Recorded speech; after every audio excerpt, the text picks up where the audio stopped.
Hi, welcome back to MSS English classes. दोस्त, मैं आपका दोस्त आई एम समीर फिर से एक बार हाजिर हूँ एक न्यू क्वेश्चन के साथ। आज का क्वेश्चन बहुत ही खास, बहुत इंपॉर्टेंट है, क्योंकि बिहार बोर्ड क्लास 12 में इस बार 2022 में जो एग्ज़ाम देने वाले हैं उसके लिए बहुत ही वीवीआई क्वेश्चन है। तो आज की वीवीआई क्वेश्चन को समझते हैं, लेकिन आज की इस वीवीआई क्वेश्चन को पूरी तरीके से अगर आप समझना चाहते हैं और इस पर बेस्ड कोई भी क्वेश्चन को यदि आप सॉल्व करना चाहते हैं तो आपको इस वीडियो का आखिर तक बने रहना होगा। क्योंकि आखिर हम अगर कह देते हैं आपसे कि बी सही है, या मान लो कह देते हैं सी सही है, या कह देते हैं डी सही है, तो क्या हम जो कहें वो सही हो जाएगा, या इसके पीछे कोई तर्क है? आखिर कोई मान लीजिए ऑप्शन हमारा ये गलत है तो क्यों गलत है, अब ऑप्शन सी सही है तो क्यों सही है, इसकी पूरी राज और रहस्य को एक एक करके मैं आपके बीच खोलने वाला हूं। इसलिए आप इस वीडियो में शुरू से आखिर तक जरूर बने रहें। तो देखिए दोस्त, क्या है क्वेश्चन जो हमारा ए है, ये ऑप्शन गलत है, ऑप्शन बी भी हमारा गलत है, ऑप्शन सी सही है और ऑप्शन डी हमारा गलत है। पर यहाँ से ये कंप्लीट नहीं होता कि ये ऑप्शन सी सही है कह देने से काम चलेगा, ऐसा बिल्कुल नहीं है। तो चलिए इसकी पूरी राज और रहस्य को हम लोग समझने की कोशिश करते हैं कि ये सही क्यों है और ये तीनों गलत क्यों है। तो इसको समझने के लिए आपको अंग्रेजी के दूसरी दुनिया में जाना होगा। तो चलते हैं उस दुनिया में जहाँ से हम इस चीज़ को सीख सकते हैं। तो इसका दुनिया क्या है? प्रोनाउंस। बोलिए जरा एक बार, प्रोनाउंस केस टेबल। हम लोगों को अगर उस चारों क्वेश्चंस को समझना चाहते हैं, चारों सेंटेंसेस को समझना चाहते हैं, तो आपको यहाँ आना पड़ेगा प्रोनाउंस केस टेबल पर। प्रोनाउंस केस टेबल का मतलब क्या? प्रोनाउंस के मतलब तो आप जानते हैं कि नाउन के बदले जिस शब्द का प्रयोग करते हैं वो प्रोनाउन होता है। और ये जो केस है, किसी को मारने से जो केस कर दिया जाता है और आप जेल चले जाते हैं, वो वाली केस नहीं है। इस केस का मतलब है रूप। क्या है? रूप। यानी किसी चीज़ का जो अलग अलग रूप है। जैसे आप लोगों को पता होगा लड़कियों का अलग अलग रूप, और हालांकि आप इसको बुरी अंदाज में ना ले, लड़कियों का कई रूप होता है, जैसे कि बेटी का रूप, भतीजी की रूप, आपकी वाइफ का रूप, माँ का रूप, मौसी का रूप, कई रूप होता है। उसी प्रकार से प्रोनाउंस के भी कई रूप हैं। तो आइए इस रूप को समझने की कोशिश करते हैं। सबसे पहला हमारा सब्जेक्टिव केस। सब्जेक्टिव केस कहने के अर्थ है सब्जेक्ट का रूप, यानी कि जब यह सब्जेक्ट के रूप में प्रयोग होगा तो वो कैसे होगा। अगला है हमारा ऑब्जेक्टिव केस। ऑब्जेक्टिव केस कहने के मतलब जब ऑब्जेक्ट के लेवल में प्रयोग होगा तो उसका रूप क्या रहेगा। और अगला है हमारा पॉजेसिव केस। पॉजेसिव केस जो है वो दो प्रकार का होता है, इस चीज़ को समझिएगा। पॉजेसिव केस, और पॉजेसिव केस में दो पार्ट है। एक है हमारा पॉजेसिव एडजेक्टिव और एक अगला है हमारा possessive pronoun. Possessive pronoun, possessive pronoun, possessive pronoun. और अगला हमारा आता है रिफ्लेक्सिव केस। Reflexive case. अगर आप इन चारों केस को सही ढंग से, 4-5 केस जो आपके हैं, 1 2 3 4 5, इन पांचों केस को अगर आप सही ढंग से समझ लेते हैं तो फिर दुनिया में कई चीज़ आसान हो जाएगा। इंग्लिश की दुनिया में आप अंग्रेजी बोल सकते हैं, आप अंग्रेजी लिख सकते हैं और आप अंग्रेजी को समझ सकते हैं। दोस्तों, अगर सब्जेक्टिव केस की बात किया जाए तो सब्जेक्टिव केस का मतलब होता है कि काम करने वाला, अर्थात जो चीज़ सब्जेक्ट के रूप में प्रयोग होगा। जैसे मान लेते हैं, सबसे पहले इस चीज़ को समझिए आप, नाउन या प्रोनाउन जो होता है यह सेंटेंस में सब्जेक्ट बनने का काम करता है। और नाउन या प्रोनाउन जब सेंटेंस का सब्जेक्ट बनेगा, तो जब ये सेंटेंस का सब्जेक्ट बनेगा, सबसे पहला या तो ये डूअर होगा, और डूअर को ही हम लोग कहते हैं एक्शन टेकर। क्या कहते हैं? Action taker. यानी ये डूअर या एक्शन टेकर होगा। और जब डूअर या एक्शन टेकर होगा तो बिल्कुल ऐसा होगा जैसा कि हमने कहा सी कुक्स फूड, सी कुक्स फूड। इस सेंटेंस को गौर से देखिए। कुक्स क्या है? ये हमारा एक्शन है, और इस एक्शन को कर कौन रही है? तो कर रही है वह, यानी सी, इसलिए ये हमारा सेंटेंस का सब्जेक्ट हुआ। इसी प्रकार से अगर मैं एक सेंटेंस आपसे लिखूं, she is a good girl, she is a good girl, तो इस वाक्य में she is a good girl, इस वाक्य में जो हमारा वर्ब है वो है इज, और ये चूंकि एक्शन वर्ब नहीं है, स्टेटिव वर्ब है, यानी कि ये अवस्था को दिखाती है, इसलिए ये अवस्था किसकी दिखा रही है? सी की। तो सी हमारा सब्जेक्ट है, और कैसा सब्जेक्ट है? तो ये नॉन डूअर सब्जेक्ट है। नॉन डूअर को ही कहा जा सकता है नॉन एक्शन टेकर। तो अर्थात सब्जेक्ट का दो रूप है, और जब सब्जेक्ट के रूप में हम किसी प्रोनाउन को प्रयोग करेंगे तो ये उसे कहेंगे सब्जेक्टिव केस। जैसे मान लीजिए आई अगर सब्जेक्ट के प्लेस में प्रयोग हो रहा है तो वो आई के बस उसका सब्जेक्ट का एक ही रूप है कि वो आई ऐसे ही लिखाएगा, मी नहीं लिख सकते हैं। अब आई के जो ऑब्जेक्टिव केस है वो क्या है? मी है। और इस देखिए हम सभी केसेस जो जितने हैं वो आपको हम लिख के दिखाते हैं। आई सब्जेक्टिव केस है, मी ऑब्जेक्टिव केस है, और पॉजेसिव एडजेक्टिव क्या है? माई, और पॉजेसिव प्रोनाउन क्या है आपका? माइन। और रिफ्लेक्सिव केस क्या है बाबू? तो वो है आपका माई सेल्फ। क्या है? My self. लिखते चलिए, कॉपी कलम लेके बैठिए और एक एक चीज़ को लिखिए, बहुत ही इंपॉर्टेंट है। आप शायद पेड कोर्स में भी इस चीज़ को नहीं पा सकते हैं। अगला है आई के बाद वी, तो वी का ऑब्जेक्टिव केस क्या होगा? अस, और पॉजेसिव एडजेक्टिव क्या होगा? आवर, और पॉजेसिव प्रोनाउन क्या होगा? आवर्स। क्या होगा? आवर्स। और यहाँ पे हम क्या लिखेंगे? Ourselves, ourselves. अगला है हमारा यू, यू का ऑब्जेक्टिव होता है यू, और पॉजेसिव एडजेक्टिव होता है योर, और पॉजेसिव प्रोनाउन जो है वो होता है योर्स। और यहाँ पे रिफ्लेक्सिव केस में हम कहेंगे योर सेल्फ, या तो हम कह सकते हैं योर सेल्व्स। इसको सिंगुलर और प्लूरल दोनों रूप में प्रयोग किया जा सकता है। इसके बाद अगर हम लेते हैं दे, तो दे का ऑब्जेक्टिव केस क्या हो जाएगा? वो हो जाएगा दैम, और इसका अगर पॉजेसिव एडजेक्टिव लेते हैं तो वो हो जाएगा आपका देयर, पॉजेसिव प्रोनाउन लेते हैं तो वो हो जाएगा आपका देयर्स, और पॉजेसिव रिफ्लेक्सिव केस अगर लेते हैं तो हो जाएगा देमसेल्व्स। इस चीज़ को आप लिखते चलिए साथ साथ, बहुत ही इंपॉर्टेंट चीज़ है। अगला लिखते हैं हमारा ही जो है, ही का ऑब्जेक्टिव केस होता है हिम, और इसका पॉजेसिव एडजेक्टिव होता है हिज, पॉजेसिव प्रोनाउन भी होता है हिज, और इसका जो रिफ्लेक्सिव केस है वो हो जाता है हिमसेल्फ। वो क्या हो जाता है? हिमसेल्फ। अगला है हमारा सी, तो सी का ऑब्जेक्टिव केस होता है हर, इसका पॉजेसिव एडजेक्टिव भी होता है हर, और पॉजेसिव प्रोनाउन जो है वो हो जाता है हर्स, और रिफ्लेक्सिव केस क्या हो जाता है? वो हो जाता है हर सेल्फ। क्या हो जाता है? Her self. आपके दिमाग में चल रहा होगा कि यहाँ दैम सेल्फ्स हुआ तो यहाँ पे हिम सेल्फ क्यों, सेल्फ्स क्यों नहीं? तो चूंकि यह सिंगुलर है इसलिए सेल्फ हुआ, और सेल्फ का ही प्लूरल यहाँ पे सेल्फ्स लिखा गया है। अगला हमारा ईट, ईट का ऑब्जेक्टिव होता है ईट, और इसका जो पॉजेसिव एडजेक्टिव है वो होता है इट सेल्फ, सॉरी ईट्स, और इसका रिफ्लेक्सिव केस नहीं होता, सॉरी पॉजेसिव प्रोनाउन नहीं होता, रिफ्लेक्सिव केस होता है इटसेल्फ। क्या होता है?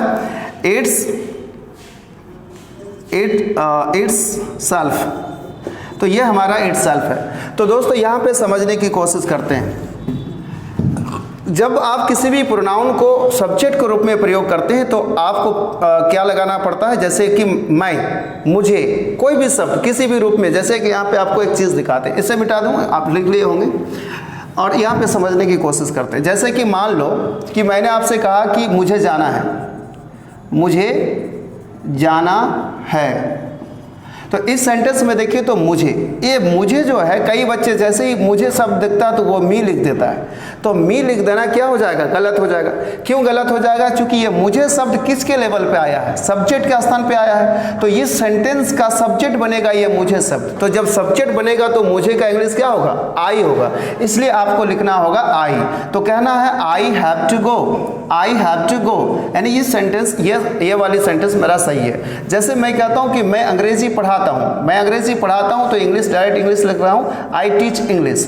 तो मैं अंग्रेजी पढ़ाता हूँ, आई टीच इंग्लिश में आई किसका काम करता है? सब्जेक्ट का। उसी प्रकार से मुझे जाना है में मुझे शब्द किसका काम कर रहा है? सब्जेक्ट का। इसलिए मुझे का भी इंग्लिश होगा आई, और मैं का भी होगा इंग्लिश आई। पर इसी सेंटेंस को अगर मैं घुमा के ऐसे लिखूं कि वह मुझे पढ़ाती है, वह मुझे पढ़ाती है, वह मुझे पढ़ाती है, वह मुझे पढ़ाती है, तो इस वाक्य को देखो, अब क्या है? काम क्या है हमारा? पढ़ाना। ए एक्शन है, और इस एक्शन को ले कौन रहा है? कर कौन रहा है? तो वह। अब जब वह काम कर रहे हैं तो सब्जेक्ट कौन हो गया? एक्शन टेकर कौन हो गया हमारा? इस एक्शन को लेने वाला एक्शन टेकर कौन है? तो एक्शन टेकर कोई थर्ड पर्सन हुआ है। अब कोई थर्ड पर्सन में अगर लड़की है तो क्या लिखेंगे? सी, और थर्ड पर्सन में कोई पुरुष अगर है तो क्या लिखेंगे? ही। तो वह मुझे पढ़ाती है, चूंकि हम एक स्त्री की बात कर रहे हैं तो यहाँ पे वह के लिए इंग्लिश क्या ले लेंगे हम लोग? सी।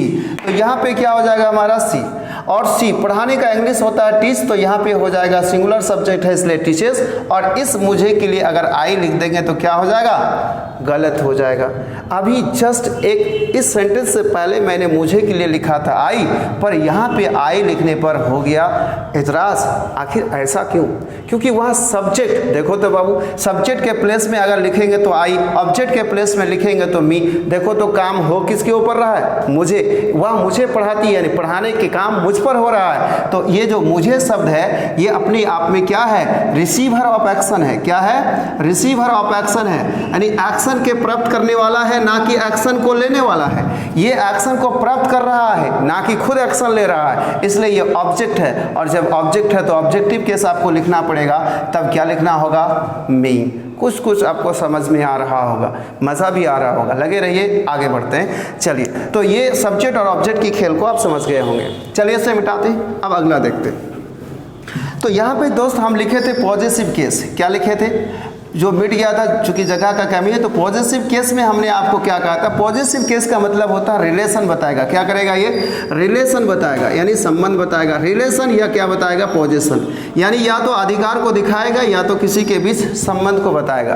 तो जब आप रिलेशन की बात करते हैं या संबंध की बात करते हैं तो आपके पास बताने का दो तरीका है। एक positive adjective, my, our, your, their, his, her and its से बता सकते हैं। और एक पॉजिटिव प्रोनाउन होगा तो माइन होगा, आवर्स होगा, योर्स होगा, दैट्स होगा, हिज होगा, हर्स होगा।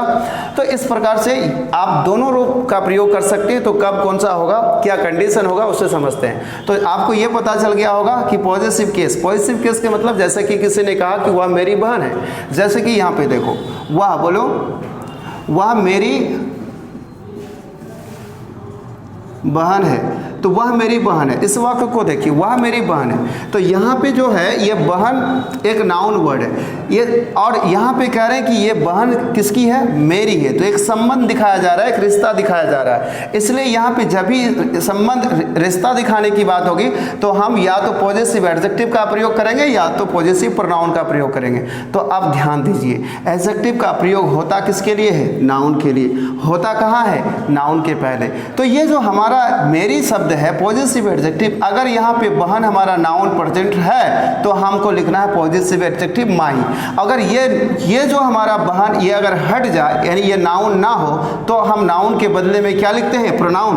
तब हमको लिखना होगा माइन। यानी कि अगर नाउन के साथ एडजेक्टिव आया है तो आपको ये वाली केस लिखाना है, और नाउन हट गया है यानी कि नाउन ना हो, केवल प्रोनाउन हो, तो ये वाली लिखना है। तो जैसे कि यहाँ पे देखिए नाउन है, तो आप कैसे इसे बना सकते हैं? वह मेरी बहन है, तो क्या बनाएंगे? She is my sister. She is my sister. यहाँ पे माई क्या कर रहा है? संबंध बता रहा है, एक रिलेशन बता रहा है। तो रिलेशन बताने वाले शब्द जो होते हैं वह हमारा पॉजिटिव एडजेक्टिव होता है या पॉजिटिव प्रोनाउन होता है। चलो अब अगला एक सेंटेंस और देखते हैं। अगर बहन को हम हटा दें, केवल कह दे वह मेरी है। क्या कह दे?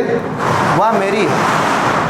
तो यहाँ देखो, वह मेरी है में कोई नाउन तो है नहीं, यहाँ पे वह शब्द हमारा प्रोनाउन है, यहाँ पे कोई नाउन नहीं है। तो जब नाउन खत्म है तो यहाँ पे आप क्या लगाएंगे? हम लोग पॉजिटिव प्रोनाउन केस लगाएंगे। तो यहाँ पे वह का इंग्लिश क्या हो जाएगा? सी, और है का इंग्लिश हो जाएगा इज, और मेरी का क्या? अब यहाँ पे माई लिखेंगे तो हो जाएगा गलत, क्योंकि पॉजिटिव एडजेक्टिव हमेशा नाउन के बिना नहीं आता है। जैसे आपके घर में एक लड़की बहू बन के नहीं आएगी बेटा के बिना, जैसे आपके घर में एक लड़की बहू बन के नहीं आएगी बेटा के बिना, उसी प्रकार से पॉजिटिव एडजेक्टिव कभी नहीं आएगी नाउन के बिना। तो यहाँ पे है ही नहीं नाउन, तो ये हो ही नहीं सकता, तो हुआ गलत। तो क्या आ सकती है? प्रोनाउन बिना नाउन का आ जाएगी, इसलिए हमें यहाँ पे लिखना होगा माइन। तो बोलेंगे वह मेरी है, तो इंग्लिश क्या बन जाएगा? She is mine. She is mine. तो आपको पता चल गया होगा पॉजिटिव प्रोनाउन का क्या प्रयोग होता है। अब देखते हैं आगे। अगर हम नेक्स्ट सेंटेंस को देखें, यानी रिफ्लेक्सिव प्रोनाउन, रिफ्लेक्सिव केस को, सॉरी यहाँ रिफ्लेक्सिव केस नहीं होगा, प्रोनाउन होगा। तो ये रिफ्लेक्सिव प्रोनाउन को अगर हम समझना चाहें तो कैसे समझ सकते हैं, देखिएगा। तो जैसे कि मान लो कि मैंने एक सेंटेंस लिखा, और सेंटेंस क्या लिखा कि मैं खुद से पढ़ता हूँ, मैं खुद से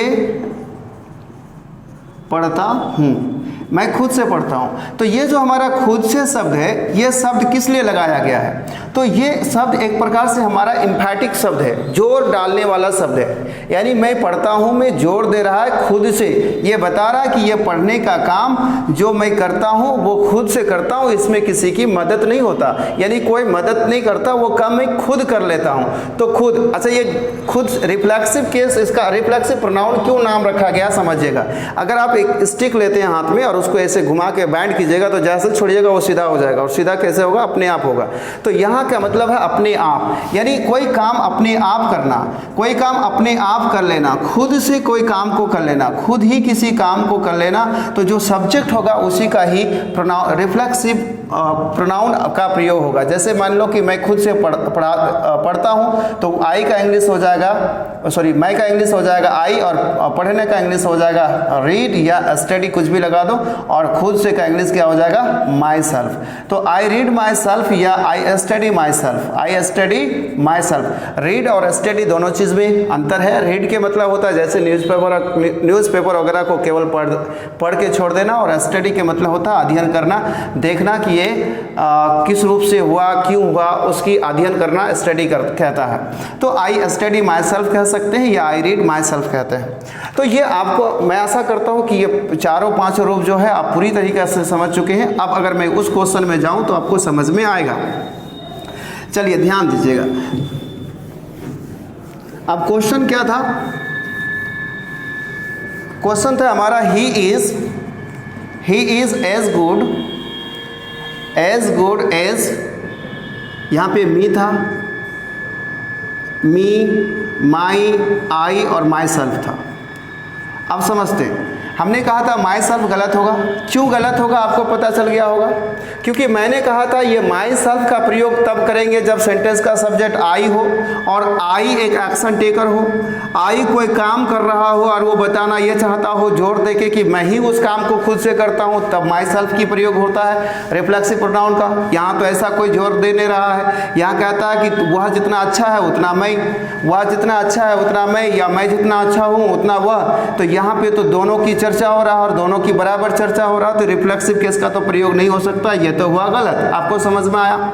दूसरी चीज यहाँ पे माई सेल्फ, माई ये भी गलत हुआ। क्यों गलत हुआ? क्योंकि माई जो शब्द है, माई क्या करता है, ये रिफ्लेक्स, ये आपका पॉजिटिव केस है, और ये पॉजिटिव केस क्या करता है, संबंध को बताता है, एक रिश्ता को बताता है। तो यह एक अधिकार को दिखाता है, पोजीशन को दिखाता है। तो यहाँ तो कोई पोजीशन या संबंध की बात है ही नहीं। कह रहा है कि एक चर्चा है कि भाई तुम वह जितना अच्छा उतना मैं, तो दोनों की बराबर की यहाँ गुण की चर्चा हो रहा है, इसलिए तो माई नहीं हो सकता। ये बात तो क्लियर हो गई, तो यह भी हुआ गलत। अब मी को देखिए, तो जैसे कि अगर मैं आपसे कहूँ कि ही टीचेस मी, अगर मैं कहूँ ही टीचेस मी, तो ये बिल्कुल सही होगा, क्योंकि ये पढ़ाना एक एक्शन है, और ये एक्शन हो किसके ऊपर रहा है, मेरे ऊपर। मैं क्या बना हूँ यहाँ पे, रिसीवर ऑफ एक्शन, यानी इस एक्शन को प्राप्त करने वाला रिसीवर ऑफ एक्शन बना हूँ, यानी कि इस एक्शन को प्राप्त कर रहा हूँ, तो मी बिल्कुल होगा। लेकिन यहाँ पे क्या मेरे ऊपर कोई एक्शन हो रहा है, मेरे ऊपर कोई काम हो रहा है? तो बिल्कुल नहीं। यहाँ पे हो क्या रहा है, यहाँ पे बताया यह जा रहा है कि जितना अच्छा वह है उतना अच्छा मैं, तो चर्चा ही का हो रहा है, चर्चा आई का भी हो रहा है। अगर इस सेंटेंस में ही का प्रयोग सब्जेक्ट के केस में होगा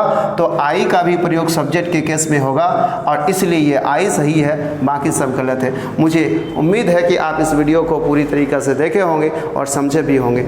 तो चलिए आज के लिए इतना ही, फिर मिलेंगे किसी और दिन किसी और क्वेश्चन के साथ। जय हिंद, जय भारत।